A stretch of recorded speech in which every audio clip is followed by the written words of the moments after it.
that is so simple, but so profound. Like God really he loves us so much, he wants us to be his priority and he wants to be our priority. And then, of course, I love what Jesus said. He said that I am the vine. And of course, he's using this analogy of the vineyard. And he said, you are the branch. And he makes it so clear. He says, if you, that's us, abide in me, meaning connect with me, live within me, then he says, I will abide in you. So it's a promise. It's saying, but what he's saying is you have to come to me. Like I'm here, but you have to come seek me, and then I'll connect with you. And then I love this. He says, and you will bear much fruit. Like it's so clear. It's such a promise. Hard to understand, but the reality is most believers don't take advantage of that. Welcome to the Age of Lions podcast, a platform and community dedicated to bringing purpose, strategy, and calling to kingdom-minded people who are 50 plus and excited about their next chapter. Here's your host, Mark Clement. Hey everybody, welcome to episode 40. I cannot believe we're at 40 episodes of the Age of Lions podcast. I'm Mark Clement. It's so good to see you guys here.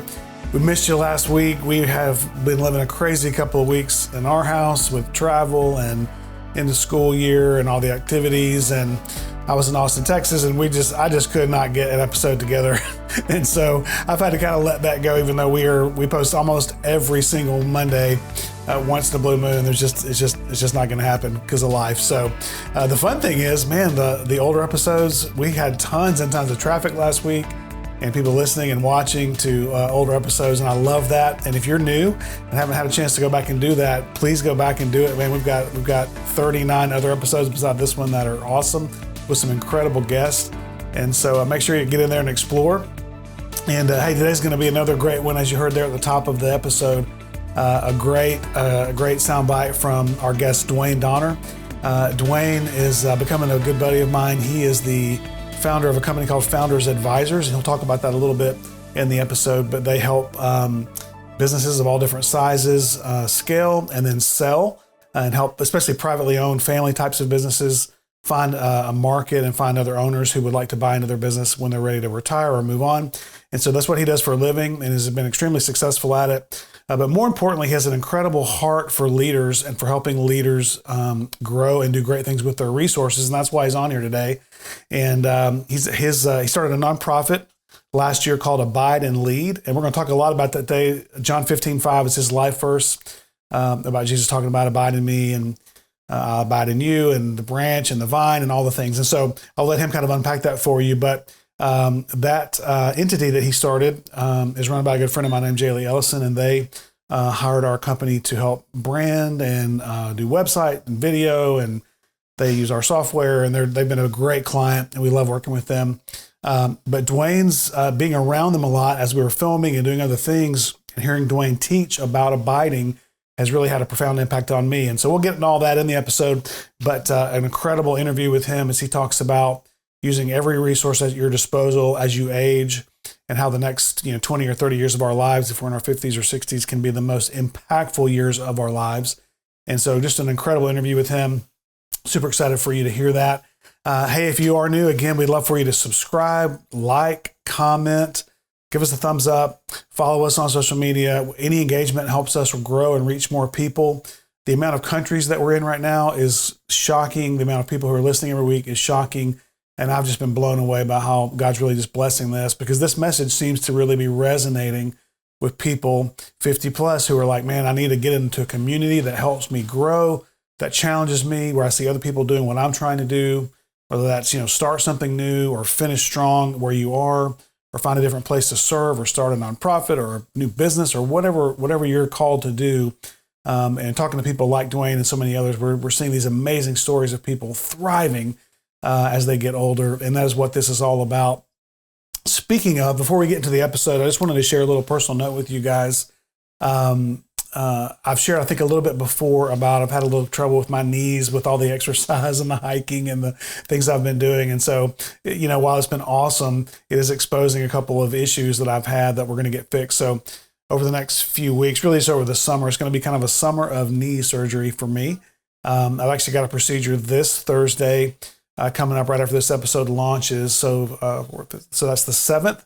So if you think about me on Thursday, May the 7th in the morning, just give me just a shout out for that. It's torn meniscus. It's not the biggest deal in the world. It's not knee replacement or anything crazy. But I'll be kind of knocked out as far as being off my feet for a few days and then some recovery. So got to do the one knee. And then as soon as that heals, hopefully in a month or two, we'll do the second knee. And hopefully by the fall, I will be back at it. And I'm bringing this up because, A, I do covet your prayers, but also because I'm learning, just like a lot of us are, as we age and things crop up like this, man, it's very discouraging. It's easy to get down. It's easy to get frustrated, to get a little depressed. You kind of see why some people, man, they have some issues. They throw in the towel and they're like, man, I'm just going to sit on the couch. It's tempting because it kind of scares you when your mobility is affected like mine has been, or other issues that pop up, all different kinds of health problems. So, but let's band together and let's keep fighting. One of the sayings we have on here is that aging is not for sissies. I think I'm going to make a t-shirt. Like, I'm serious.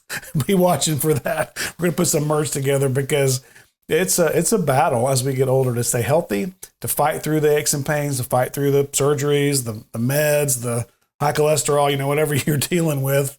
And we've all got our challenges, but we are going to fight through it, and I'm going to fight through it and be better on the other side. And by this fall, man, I plan on being back in my exercise routine and back with my F3 group and all the stuff. So I appreciate your encouragement, appreciate your prayers.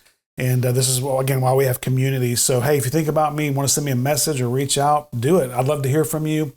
Share your story, what you're dealing with, and we're just going to fight through it together. But hey, Duane and I have a great conversation. I want to give you a couple heads up about a couple of things. So it's an interesting episode because where I was sitting to do this, I just use a window for natural light, and it usually looks great. It's a perfect window for it. This particular day, we had a major storm rolling in that I did not think about ahead of time. And so through the episode, he stays lit exactly the same, and it gets, on my side, it gets darker and darker and darker. And it might get a little fuzzy here and there, and that's just because the light, it just got really cloudy, and I couldn't stop the interview to change anything. So just kind of look past that. But it's an awesome conversation. Can't wait to dive into it. So without further ado, let's jump in with our special guest, Duane Donner. Hey, Duane Donner, how are you, man? I'm great, man. I'm excited to be on this podcast. Man, I'm excited to have you. I'm really honored that you found the time to do it. I know how busy you are, and I was telling our audience a little bit about you before we got started. But why don't you tell everybody just a little bit about you, about who you are, your family, your companies, and kind of what you do, just to give a little quick bio. Yeah, well, I mean, of course, I'm Duane Donner. Been here in Birmingham for over 30 years. We moved here, Amy, my wife and I, Amy, who have been married now for 35 years. And we moved to Birmingham back in 95 when I finished my MBA at Alabama. And my wife, I thought we were going back to Louisiana. I'm from South Louisiana, love my Cajun heritage. Right. My wife said, nope, we're moving to Birmingham. I said, okay. So, the wife normally has a lot of say in that. So we've been here for That's right. over 30 years, and we love Birmingham. It's our home. We've been able to raise our 3 daughters who are now grown here in Birmingham. We have 3 daughters. 2 of them are married. They're in their mid-30s, and they both have 4 kids. So we have 8 grandkids. Awesome. And 1 on the way. So we have the 9th in the oven. Okay. And then our youngest daughter, Bella, we had an 11-year gap between our middle and our youngest daughter. Bella's 21. She's graduating from Auburn on Friday. Oh, wow. So the last one will be done with college, and she's actually engaged to be married in December. So we're excited about that. She's met a young man. I'm 2 for 3 on son-in-laws, and about to be 3 for 3. Okay. I think so. We're excited about Brown and Bella getting married. So we got a lot of great things going on. And so, yeah, that's my personal life. And then, of course, on the business side, I had the privilege to found. I'm the founder of Founders. It always sounds funny, but Right. I started Founders 23 years ago. We just celebrated our 23rd anniversary. Had a crawfish boil. Oh, yeah. here at Founders, and we need to make sure you get to that thing next year. It's a phenomenal time. We had about 500 people, boiled, a lot of crawfish, and Yeah. we passed a good time, had a great time, but been able to do Founders as an M&A advisory firm that serves mainly founder-based lower middle market companies across the U.S. We've even done some deals, internationally. We have a team of about right at 60 professionals, and we love serving founders and business owners as they go through what we call the transit. We're all in transition, and they're transitioning their businesses either from one generation to the next or transitioning to a new ownership through the financial markets. And our vision at Founders is, and we're well on our way. We've been working at it really hard, is to become the gold standard M&A advisory firm for lower middle market companies, which are generally companies that are kind of 25 to 250 million in enterprise value. So I always tell people to make that easy for people to understand, especially if you live in the South or really anywhere, because Chick-fil-A is so prevalent. We want to become the Chick-fil-A of our industry. And I believe, which means we want to provide the highest level of service, which I think is a parallel to Chick-fil-A, but we want to deliver that with a very customized and intentional approach. So it's not just what you do, it's how you do it. And we want to do it at the highest level. Right. And we call that gold standard. So we're very excited about that. We're growing our business. I got a great young team. I say young team. I have generations of team, and we're just in a great stage. Our business is growing, and we've and I'm in the process of really transitioning to our next generation. So living that stage of life. And I know that's a lot of this whole podcast. I'm in this, my late 50s. And what's so cool is, and I never knew it would be this way, because you never know, because I've never been 58, but at 58 years old, I can honestly say that I'm more excited about what's ahead than what I've behind. And I've had a great life, but I'm very excited about what God may have in store, because I'm living my best life today. Yeah. Yeah, man, that's why I really wanted to have you on here, because, you and I have crossed paths a lot over the last few years, usually just small ways. You won't remember this, but the first time I met you, very briefly, was we were doing a serve project from Highlands College, because I was on staff there at the time, and it was a project at that school out in West Birmingham, and I wish I could remember the name of it. Restoration Academy? Yes, sir. That's right. And your team was out there. Stone Christian. And I met you that day briefly, and then had the chance to work with you a little bit for the Impact Conference, when it was called Impact Conference, when I became the creative person there at the college, and we did all the videos for that, and we interviewed you and all that. So we've had some kind of intermingling, but really this last year, I had the privilege, and my company had the privilege, of serving you and your company with your new nonprofit, Abide and Lead. And I'll get you to talk about that in a second. But you don't know this, man, but you had a really profound impact on me just through that interaction work-wise. And I've actually talked about this a little bit here on the podcast, as I've been telling people that you were going to be on. The truth is, man, like you, we try to be the gold standard of what we do and do a great job and all that. And I'm always dialed in. But, we work with a lot of churches, we work with a lot of nonprofits and stuff. So I hear preaching all the time and teaching all the time, and, I love it. But it's just kind of part of what we do. But as I heard you sharing your heart about Abide, about John 15:5 in particular, kind of your life verse and your theme, and a big part of all that you do, I'd never really heard anybody teach it the way that you did. In fact, the day that we were filming up on top of the mountain out at Purcell Farms, there's some things that you said, man, that, I was out there filming, but I was like, man, this is for me. Like I was really getting a lot out of what you were saying. Mm-hmm. That's awesome. And as it turned out through that process, kind of going into the new year, like a lot of us, I'll have a word of the year from the Lord, whatever. And this year the word is abide. Amen, bro. And he gave that to me, and you've had a lot to do with that. And you know how it is when you have something like that you're focused on. Now it just pops up constantly. That word is popping up constantly. People are bringing it up all the time. Guests are bringing it up on the podcast and so forth, and just regular conversations. And so I want to thank you for that, first of all, because you've really challenged me in that space, and I've gotten a lot out of just hearing you teach. But talk about why that's so important to you, and why, and tell a little bit about Abide and Lead as well, because that's a nonprofit that you've started.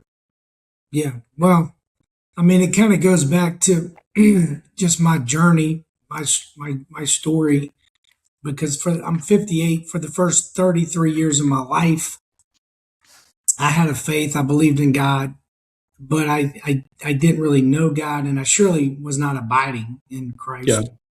And honestly, there was not much fruit. I mean, I did a lot of things and had some success and some very, very, and, challenging, even failures, a lot of challenges, but I didn't really have, the eternal fruit that Jesus talks about. And by the grace of God, through a lot of pain and, life, I surrendered my life fully to the Lord when I was 33, which was 25 years ago here in Birmingham, through Pastor Chris at, a small group we were doing. And, it was really life changing for me. I'd never experienced the abundant life. I started to experience the abundant life, and it was just so rich and so powerful. And, my biggest fear I had, at that time was that I would lose it. I didn't want to ever go back to what was the old. And I remember I was, visiting with Pastor Chris, who was my new pastor, and I was just sharing, and I was like, my biggest fear is that I would go back, to the old, because we gravitate back to our old patterns. That's right. Biblical. And he said, "Man, I'm just share, what I believe is the most important thing if you want to stay in this abundant life." And he shared, John 15:5, and basically said, we have to stay connected to the source. God, Jesus is the source, and we have to make it our highest priority. And not even just our highest, but our first and highest priority every day. Because the enemy does not want this to happen. I mean, that's right. I think because there's power in this, and it's so easy to get off track. But to make connecting with the Lord, Jesus, the highest and first priority every single day. And if you do that, God will bless you. He'll bear fruit. It says in John 15. And I love John 15:5 because to me, it's so simple and it's so clear. There's a lot of, obviously mystery to our faith, and there's a lot of dimensions as we read the word, but God makes it so clear. One, he makes it very clear, even in the commandments and throughout the word, that his desire, he's a jealous God. And once we commit our lives to him, of course, he first desires that, and it all starts there. We have to start with a fully commitment to the Lord. But he says, in the first commandment says, "You shall have no other gods before me." I want to be your first. and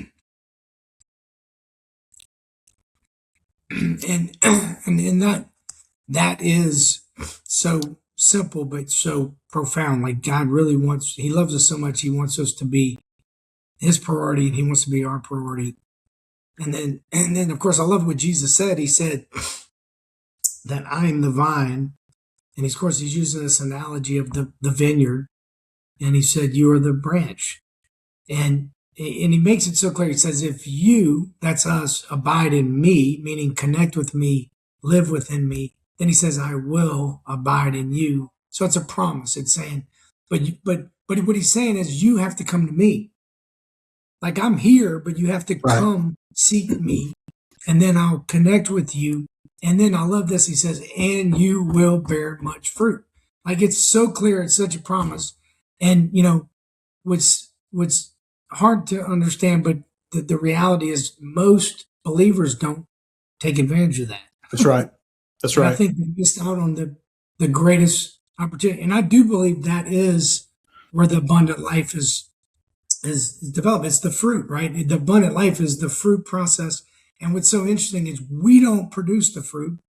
God produces it in us and through us only by staying connected to the vine and making that. That's right. So I learned that, 25 years ago, really because I was fearful that I would lose the connection. And as I started to do it and I started to see the fruit, the protection, the peace, all the things that come, the fruit of the Spirit, right?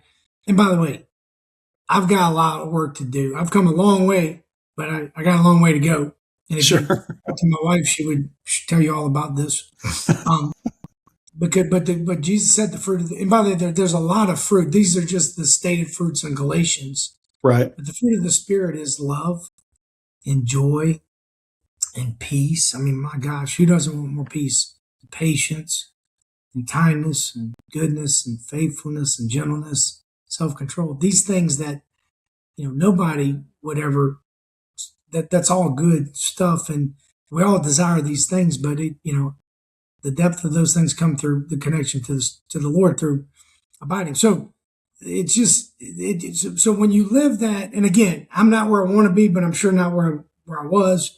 Yeah. I've seen God work in my life in so many ways. I've seen Him produce fruit in my life, those fruits of the Spirit and the fruit of just being able to be part of what God's doing. And it just totally motivates me every day to want to get up. And by the way, there's tremendous protection in that. Because if we're in Jesus, then the enemy can't get us. If we're not in Him, which means to dwell, to be within. The other word they use is remain.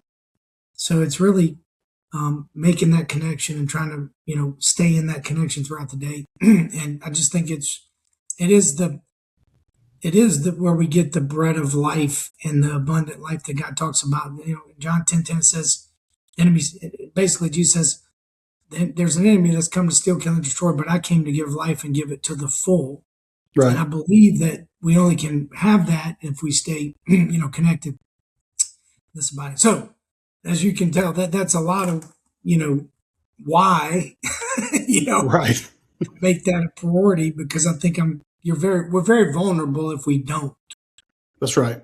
As I've been studying this word and this whole concept of abiding, this in 2026, and just listening to other messages and things, I heard someone say, I wish I could remember who said it, but I heard a pastor recently say that,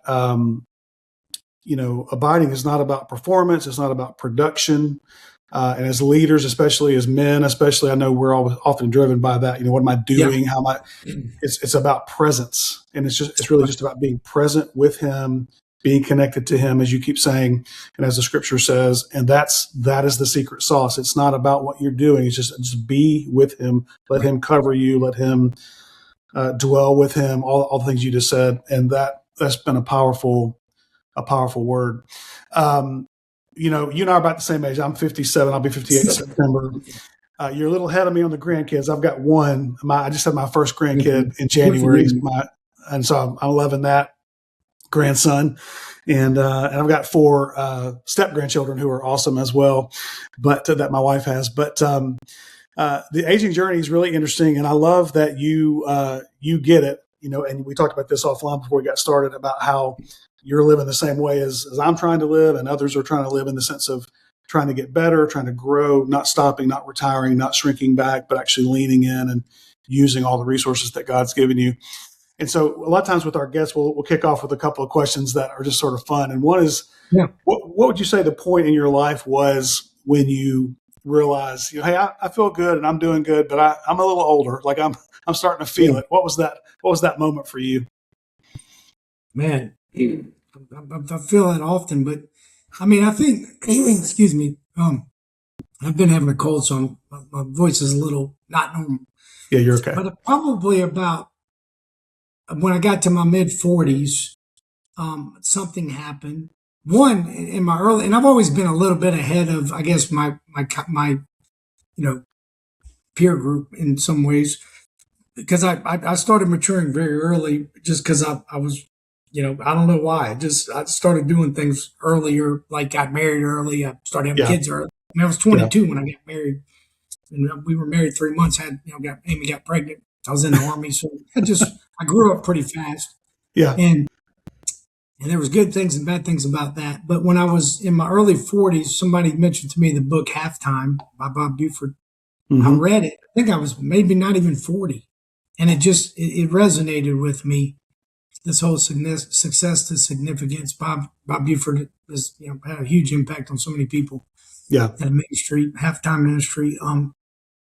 But then when I was in my mid 40s, I really started. Of course, at the time, my kids now, I think my oldest daughter was about to graduate from college and engaged. And, I think she got married when I was maybe 47. But we were kind of in that phase of life where you're seeing the next generation. And it really struck me at that time. And then the main thing, one of the biggest things that happened is I met a guy named Phil Nicode, who's a dear friend of mine, who has now become my, he doesn't like me to call him this, but this is what I think he is. He's really a life coach. Yeah. And he took me through a process, I think it was, about 45, so it's probably 15 years ago, or no, 13 years ago, I guess, where he basically took me through and I'd already done some life planning, but this kind of life planning exercise. And man, it was life changing for me. And I had done some of that before, but I'd never had a third party help me with it. And it really has changed the trajectory of my life and how I live.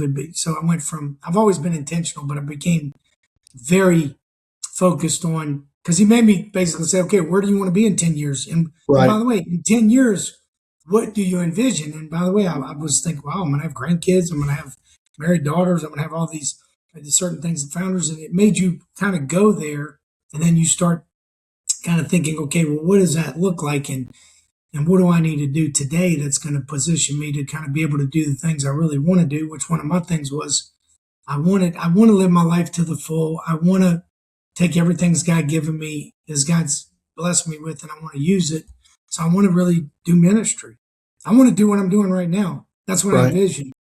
And, without vision, people perish. And there's something powerful when you get a vision, especially I've prayed in God vision, and then you get accountability and you start praying it. I mean, guess what? It happens. That's right. That's right.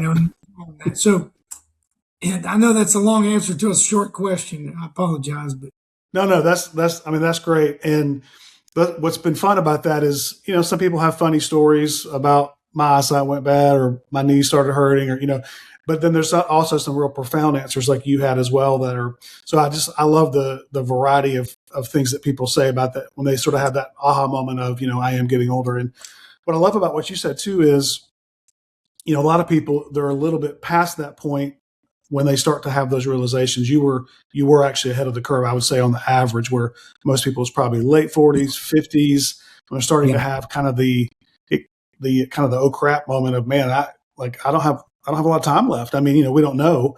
You could be in your 50s and have 30 or 40 years left, but still, the reality starts to set in. And you talked about being intentional.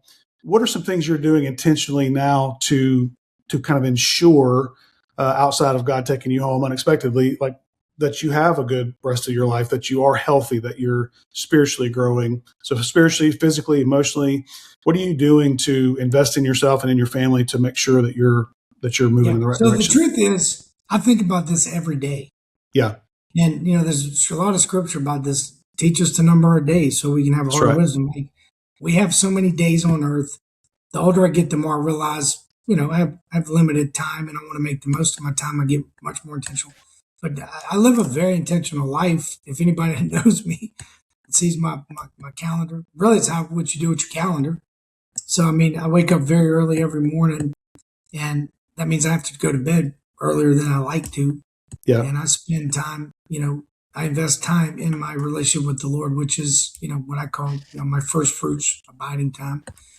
And then I spend time with my wife, a little bit of time, and then that's very intentional because my wife is totally opposite from me. And, it'd be easy just to, go through life and, she's just kind of riding along, but I try to intentionally spend time with her and praying and connecting with her. And then I work out. I try to work out 5 days a week during the week, and I work out hard. In fact, this morning I was mad because I'm trying to max out at 300 pounds on the bench press, and I'm like right there, and I just I tried this morning. I couldn't get it, but I'm going to get it. I'm like Yeah. at probably 290. I need Okay. to get 300. So I work out, and and then I have a rhythm of my life, and I'm very intentional, like in how I use my time. So I'm always thinking about, again, there's endless things I could talk about, but I live day to day with a lot of intentionality, week to week, and trying to put the big rocks in the right order. And Yeah. it's there's a million things coming at you, so it's hard to do. That's why I think starting your day in prayer, in connection to the Lord, it's a superpower, because it helps you get centered to the right things. That's right. The most important meeting of the day is that first Right. meeting. Yeah. It sets the tone of your day too. That's right. And why would you not want to have that meeting before all the other ones? That's Right. what the way I look at it. What would you say the hardest part of getting older has been for you? What's been the most challenging part of it? Honestly, I've enjoyed the process. Probably just honestly, I'm going through right now a little bit, as I got a great relationship with my kids and with my team, but the generation, realizing that I'm the old dude now, and Right. these young people don't really get me like I thought. I thought I was cool, Right. and I'm learning that, like, when I say this to my 21-year-old daughter, she hears this, and Right. it's like she's not, like, there's a gap in these generational realities, and it's like I never thought I'd be there, That's but right. I am. And even with my team, it's like, man, I'm trying to bless you, but you think I'm trying to pull, maneuver. It's like, no, man. So I'm having to learn, and I'm a very hard charger, so I'm going to have to slow down and just trying to, Yeah.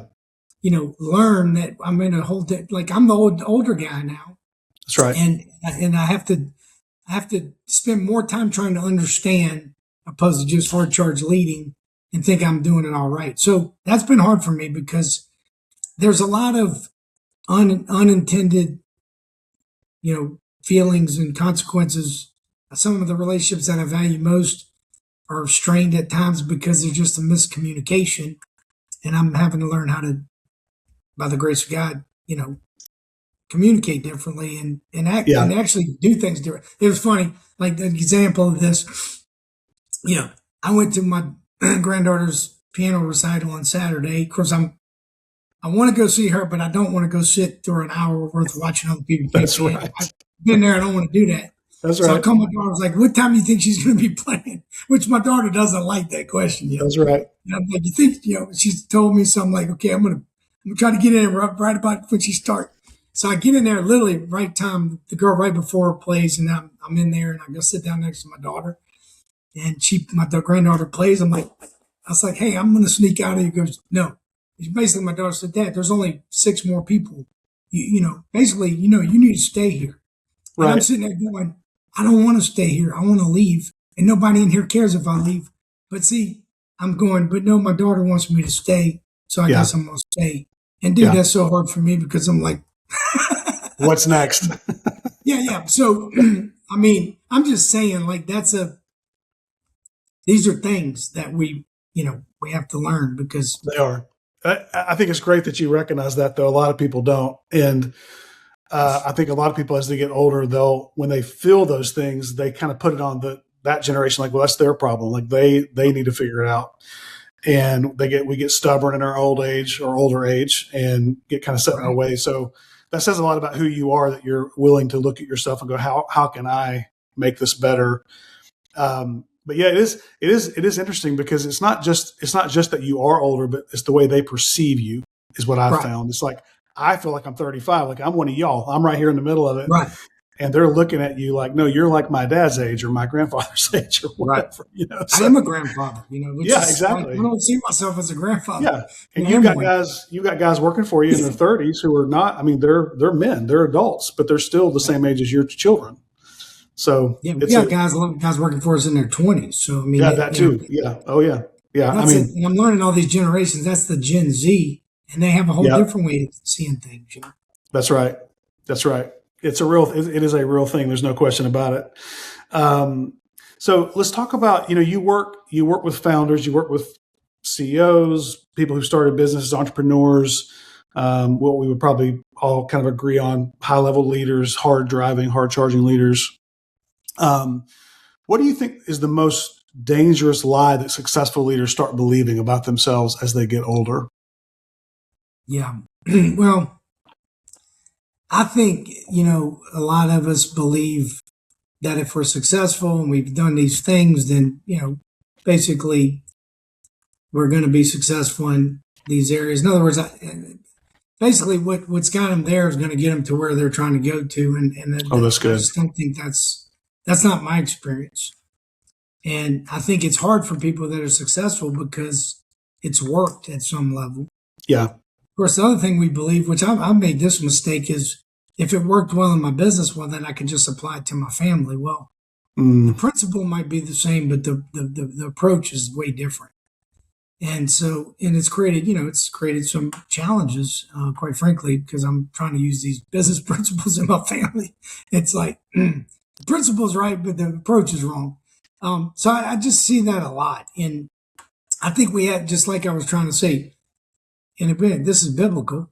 That's why you abide, because the Lord teaches you these things, like in this quiet place as you read God's word, that you don't, just because you're got to this place doesn't mean that, you are where God wants you to be. He's always calling us to go to another place.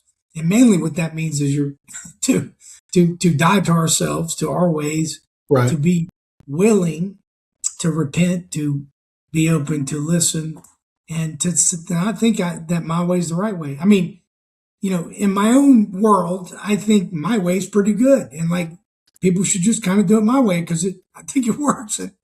But the truth is, my way is not. It might be the way I like it, but it's not necessarily the way for others. And just to be, especially as you get power and influence and all these things, never thinking that you've got it all, and remaining, humble and being willing to learn and grow and get feedback. And that's very hard. As an older person, it's hard and painful to get feedback because it hurts. Yeah. Yeah. It's one of the most difficult things I do, but I do it intentionally. I get feedback even when it hurts because I know because the pain is what makes us change. That's right. If we avoid the pain, we just we just do more damage. And I don't want to be the guy that, is the 85-year-old, old grumpy that, nobody wants to be around because we know what that person looks like. And it's right. like, it's all about them. And that's scary. And I sure don't want to be that person, Right. What do you think separates people who finish strong as they're getting older versus those that burn out or implode or I think there's a lot. I think that there's a lot to that. Yeah. There's multiple dimensions. So I think it starts with, where are you getting? First of all, without vision, people perish. If you don't have a vision or something to look forward to, it's very easy to lose your energy and burn out. Vision gives us energy. And where does vision come from? Well, I want to believe that my vision comes from the Lord, which is, again, goes back to abiding. A lot of what I'm doing right now in Bind Lead has come through, obviously experiences, but God showing me things that I couldn't see that He's shown me. So I think that's important. I think the second thing is pace. And I'm working on this personally because I'm a very fast-paced guy. I like fast. I'm trying to slow down intentionally. Not slow down, meaning, like I'm going to just be some old slow person, but have the right pace. And I think one of the biggest things in that for me, because there were times in my life where I almost burned out, and it was scary. Yeah. It's very scary because it happens. You don't even know it's happening, and it happens. It's like, what in the world? I have learned the value and rhythm of Sabbath. I'm very intentional about taking Sabbath rest, meaning taking a day a week where I don't work and don't produce. I recreate. I don't try to produce. I think similar to abiding, very few people do Sabbath. And Sabbath, God made Sabbath for us. He didn't make it for him. He made it for us because He knows how we're designed. That's right. And then also building Sabbath rhythms into my life. Like I work really hard at this stage of my life, though. I want to have room to enjoy life and to enjoy the fruits and to be in relational connectivity. So like I'm building rhythms into my life like this summer. After about May 15th, I'm not doing any events. I'm not promoting anything. I'm doing all my kind of my heavy lifting work, and I'm going to still continue to work and be engaged, but I'm going to be traveling and doing things for until early August. So there's a season where I'm going to take a kind of Sabbath rest. Again, I'm not checking out, but so these are all rhythms I think that are super important. And then the final thing I'd say is we got to always be willing to learn and grow. If we're not learning and growing and being challenged, and if we just kind of put it on cruise, I think that's a dangerous place. And I think that's the biggest danger for people in my age and stage, because I'm at a stage in life where I could cruise. That's right. You know, I got a great team, got a great business. I financially have a lot of margin. I don't have to do really. I mean, I have to show up for my wife and kids, but I don't really have to do.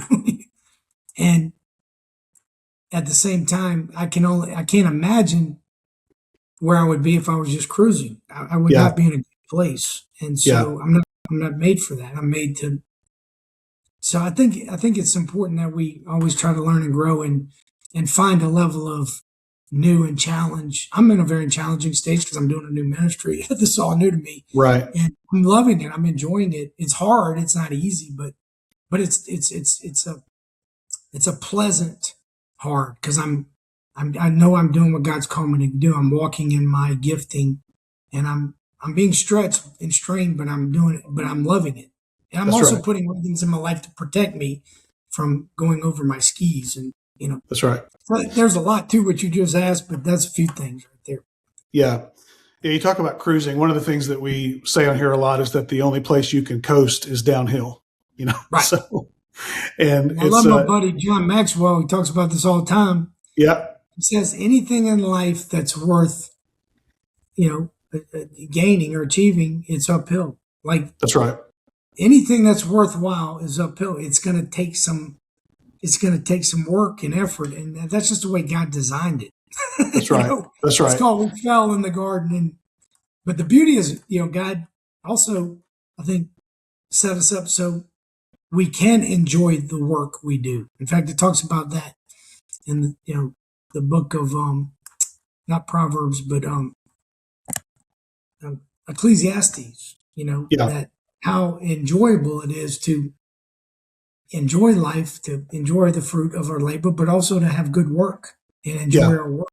I love what I do. Yeah. And I can't imagine not working.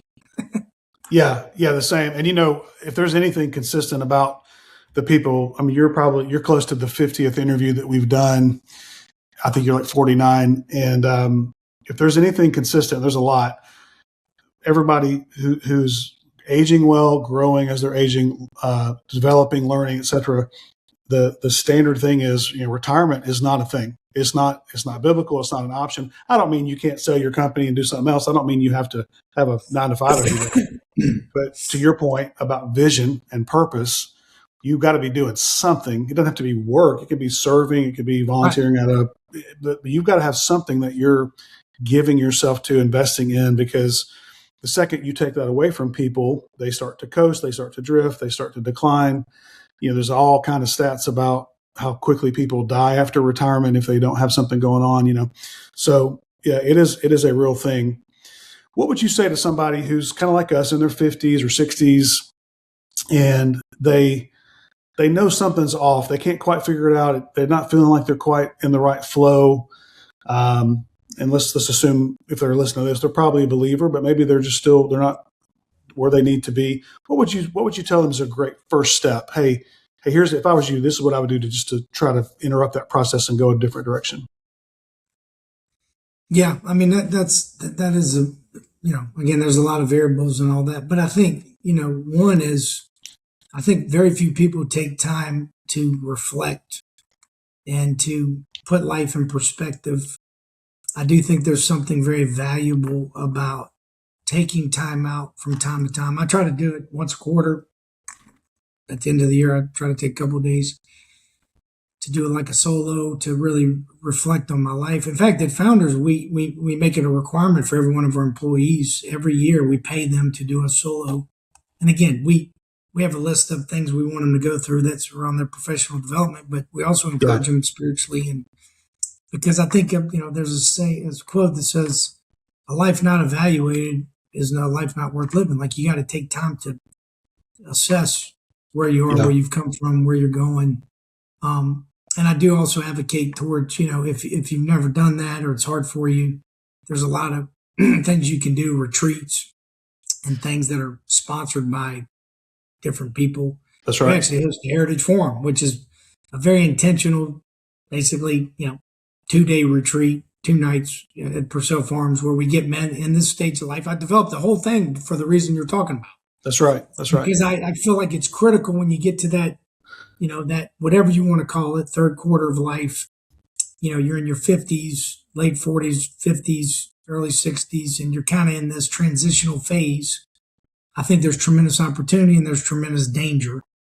And if you don't have an intentional process to reflect and kind of get some, maybe even some counsel, some guidance, you can end up in not a good place. A lot of people's lives implode at those stages of life because they make decisions that aren't the best decisions because they have so many options. The problem is you have a lot of options. Yeah. And when you have a lot of options, it's hard to know, what do I do, especially if you're not, have not been doing this for a long time. And again, finally, I'd just say, being connected to the vine of Christ. I mean, I think that is another part of the fruit of abiding. If you're connected to the Lord and you're in a day-to-day walk with him, I think there's a tremendous amount of wisdom and insight and guidance you can get by your relationship with God. I do think we need guidance from other people and we need counsel. I have a lot of counsel in my life. That's right. I have people all around me that are giving me guidance. My pastors, I have a board of advisors. I have a personal life coach. I got endless counsel. I just got off the phone with 3 people that are my financial advisors, and I was talking to them about our money stuff, but I really was talking to them more about our family, right? Some of the challenges in our family, and they were consulting me. They were giving me advice about my 21-year-old daughter and my 33-year-old daughter and my son-in-law. And I mean, and they have a lot of wisdom. And so, I just think we need to bring people around us. And if you have resources, which a lot of people at that stage of life, you have resources. That's right. You're a fool if you're not using those resources to help you think through these things and plan these things. And, so again, I know that's probably a long answer for a short question, but I think there's a lot to that. And it's not that easy to just figure this out. It's this life is complex. There's a lot of things coming at us. That's right. Well, and isolation is such a tool of the enemy. He tries to get us isolated. We don't have counsel. We don't listen to other people. We start spinning out in our heads. And I really believe. I mean, I know you could tell stories like I could. I mean, I know people who seemingly had it all together, seemingly were on the right track, and they make a couple of wrong decisions. I mean, Pastor Chris says, "What are we all one decision away from stupid?" Yes. And so the truth is, there is the midlife crisis thing is real in the sense of all this stuff is happening. We're questioning life. What's my purpose? Why am I here? What am I doing? Does anything I'm doing matter? Those are the things that people ask themselves, and that's when they start filling that void with buying stuff or leaving their family and going out with stepping out with somebody else. I mean, those are things that happen because they're trying to fill that need. They want to be wanted. They want to be valued. They want to feel like they're making a difference or have some purpose.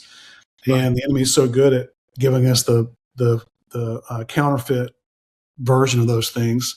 Yeah. We all have that need. I have that need. And that's right. That's right. And we want people around us to fill it, and they can't. That's why we do have to have purpose. And to your point, a great point I didn't say, but to surround yourself in a community of if you're a man with other men, if you're a woman with other women, of like-minded, believers, people that can encourage you in community and you can be held accountable to. I mean, I think there's huge power in that. That's right. And, that I wouldn't be here today without a lot of guys that have helped me get through some really tough times. Yep. That, again, I was one move away from stupid because I was feeling beat up or whatever. And because I had great people around me, I didn't do that stupid thing. That's right. That's right. We're all susceptible to that, That's right. Nobody's immune. Yeah, I was my men's group met this morning. In fact, that's where I came from right before I came to meet with you. And we were texting last night. A couple of us were traveling back from some work trips from different places. And we were all like, we can't wait to get together on the day we get together because of the power of the group, the power of the encouragement. Like we always leave that hour and a half, 2 hours feeling, inspired, lifted up, encouraged, prayed for, heard, sharing our burdens, all that kind of stuff. And there's so much power in it.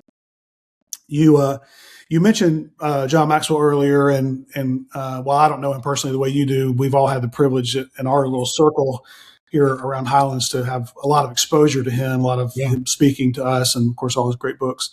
But in addition to him, who are some people that have really influenced you? Maybe they're people that have a platform or books or podcasts, or who's encouraging you, or who are you learning a lot from right now that maybe you could share so other people could tap into that too? Yeah. Well, like I said, Maxwell, I've been very blessed to get to know him personally and do some mentoring with him. Him mentoring me in some of the things I've been able to be part of. But really the person that's probably had the most impact on my life and by far is Pastor Chris Hodges. And of course, he's a protege of John Maxwell. Right. In fact, he wrote a book I'm reading, and it's a phenomenal book. And of course, all of his principles I'm reading, I'm like, yeah, I've been living this because I've been so influenced by Pastor Chris. And he's an amazing man of God, a great leader, and become a great dear friend. We'd get to do a lot of fun stuff together. And but I've learned so much from him. So he's had a huge impact on me. He's led me to the Lord 25 years ago, and has just been a mentor, friend, discipled me over many years, and we're getting to do fun things together. So he's been huge. Of course, my dad, my dad's a great man, and he's taught me so much, and I've learned so much from him. And of course, my grandfather on my mom's side was like my childhood hero, and he, has had tremendous. He passed away when I was a senior in high school, but I think about him pretty much every day. He's just just so much a part of who I am. Yeah. So I've had but even books like this Bob Buford. I never met Bob Buford, but I read that book when I was, I think, 39. It was life-changing for me. One other person I got to mention, I'm going to see tomorrow. I'm on the board. He's on my board here at Founders. I'm on his board at Bridge to Rwanda as a ministry, a guy named Dale Dawson. Okay. I've been close to now for, I don't know, almost 20 years. And Dale has just been a tremendous mentor to me in every area. I sought him out about 20 years ago. He's had a huge impact on Founders. He's a big part of why we are who we are today. So, I could go on and on. There's so many people that have, impacted me. And again, I love the saying John talks about. Of course, Chris says it too. Show me your friends and I'll show you your future. Like, that's right. You really become part of who you hang out with or who you get mentored by. So it's so important who you spend time with. That's right. We don't 100%. Yeah, 100%. And man, speaking of that, even though I know we're not hanging out and spending time together that way, just being around you, the amount I've been privileged to lately over the last few months as we've done some work together, you've really embodied that for me, man. I just want to honor you, just living your life the way that you do, preaching the message that you preach. And I'll just be honest with you, I'm not around Duane 24/7, but from what I can tell, this is what he talks about 24/7. Like this is your thing, man. This is your, I know. And that's what's so powerful about it. It's very authentic. It's not, you're not putting on airs. Like this is who you are and what you believe. And to make the point that, thank you for sharing that. That blesses me. Cause again, this is what I feel called to do. And you never know, we won't know till heaven what impact that has, but it's always encouraging when people, say, hey man, you had an impact on me, or God's impacted me through you is really how we should say it. Yeah. And, I don't see myself as a preacher. I just see myself as somebody that's been blessed. And I tell people all the time, because I'm in ministry, but I don't see myself like as a pastor or anything. I'm a Sure. business guy that loves God. And really, I think ministry at its core is taking what God's shown you or done in your life and sharing it with others. And that is the Great Commission. It's just sharing my story. Here's what God's done. It's been such a blessing to me. I want to share it with you. Not because I want anything from you, but because I want to see God bless you and I get to be part of what God's doing, which motivates the fire out of me so if God took some seed, planted it in you like abiding, and you actually step into that and God starts to produce tremendous fruit in your life, I may never see that fruit, but it's such a joy to me that I got to be part of that story. Yeah. And that's how God works. And that's what motivates me to go share this day in and day out, because it's like, what could God do? And by the way, I've seen Ephesians 3:20, which is one of my favorite verses. I've seen God do in my own life and others immeasurably more, Yeah. which is a big number. It's a big thing. It's like more than you can imagine. He's done immeasurably more than I can ever ask or imagine by his power at work in us and through us and me, through you, or whatever. And, just being able to be part of that. I see that at Hollins. We had legacy night one Friday night. Yeah. I was sitting there and literally I'm sitting there and it's almost surreal when you see what God's done through Church of the Highlands over 25 years. Sure. I don't run Church of the Highlands. I don't lead Church of the Highlands, but I'm a big part of it because I'm part of the team.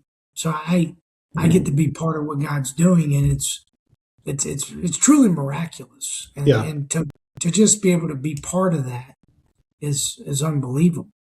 And, Yeah. and by the way, just like you're saying, the best is yet to come, because we're 25 years into something God's doing and it's just growing and gaining momentum, which I love this saying. And this is a great saying for you in this podcast.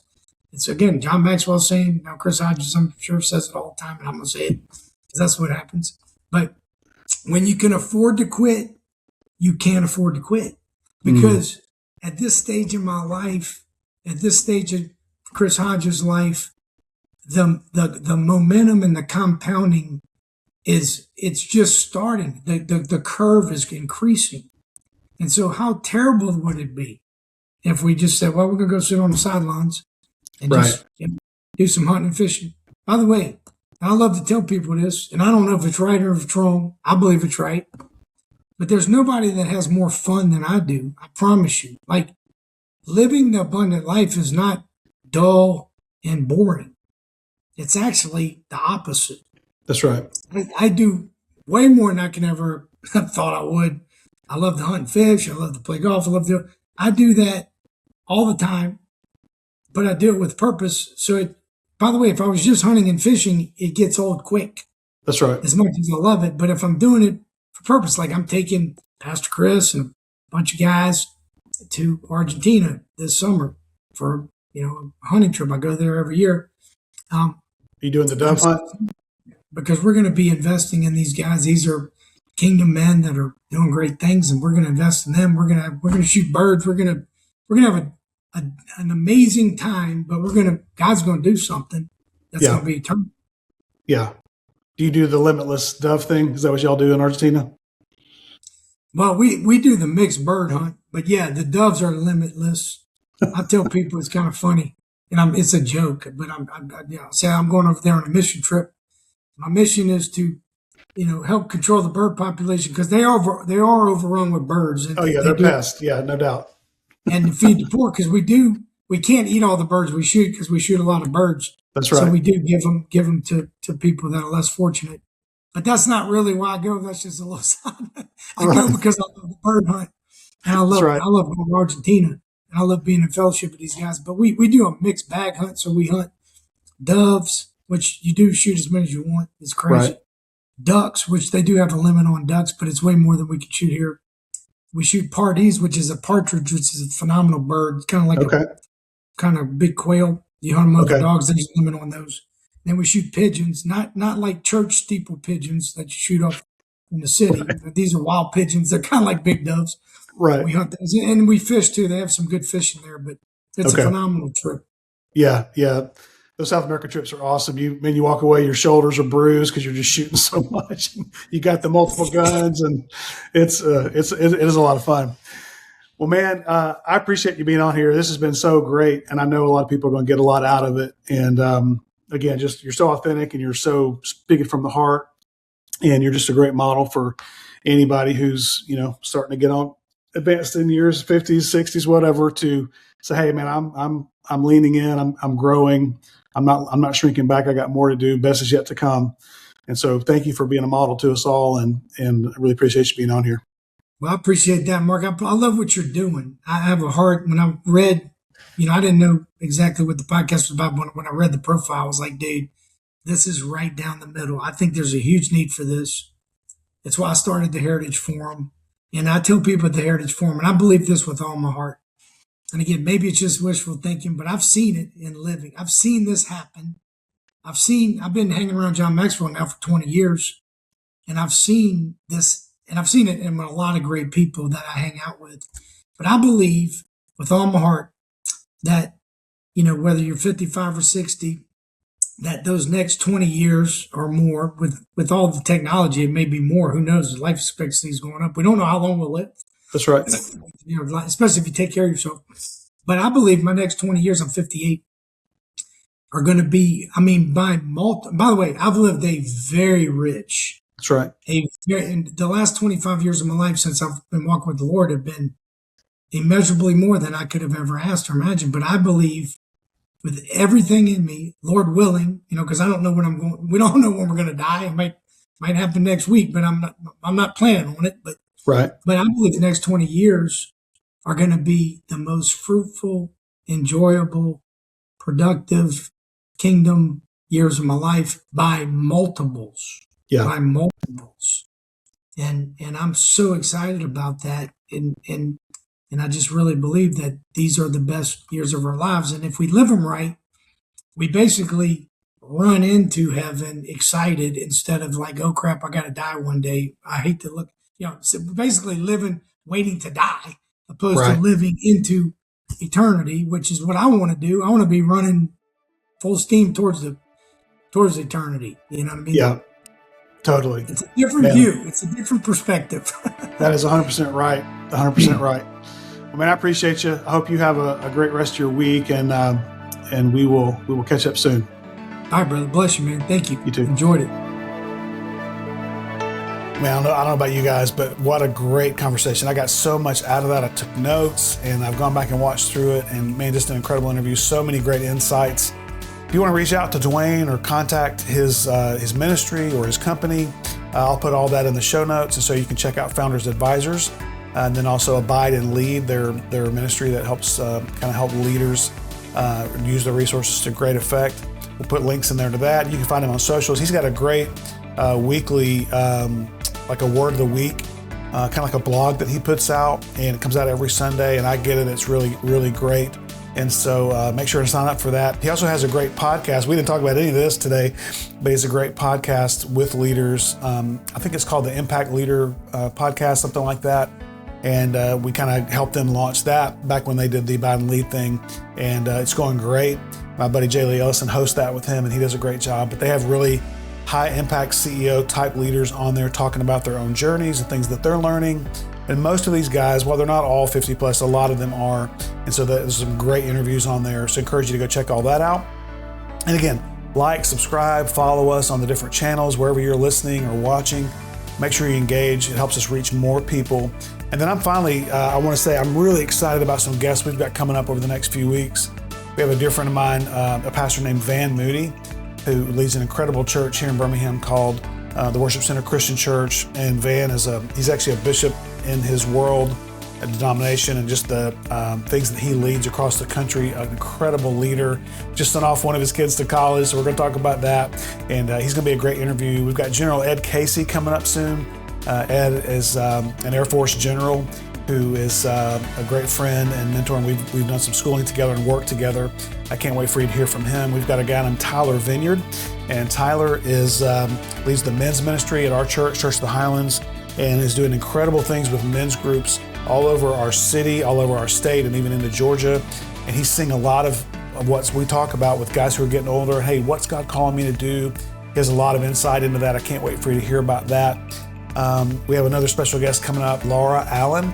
And Laura is starting a new podcast for women who are aging. And I'm going to talk to her about that, as well as some transitions she's doing with her business and some other things. Can't wait to have her on. And so many more people lined up. Craig Etheridge, a great pastor out of Texas, is going to be on, who's a dear friend and a hunting buddy. And my brother used to work with him. And I love Craig's insight on some things. So like the list just goes on and on. I could talk for 10 minutes about the guests who are lined up over the next few weeks. So make sure you tune in and check all those out. And again, make sure you go back and check out the older episodes. There's some incredible older episodes. And then we've got some really incredible potential guests that I will not name because they're not for sure yet, but we're working on that. So if you're one of our fans, supporters, if you follow us, pray about that too, just that God will bring more great leaders to this podcast that we can learn from their different journeys. And so I'm excited to tell you about that when the day comes. So anyway, we're getting ready for an awesome summer. We are not slowing down. Hope you're not either. Can't wait to see you next week. Have a great one, and we'll talk to you soon.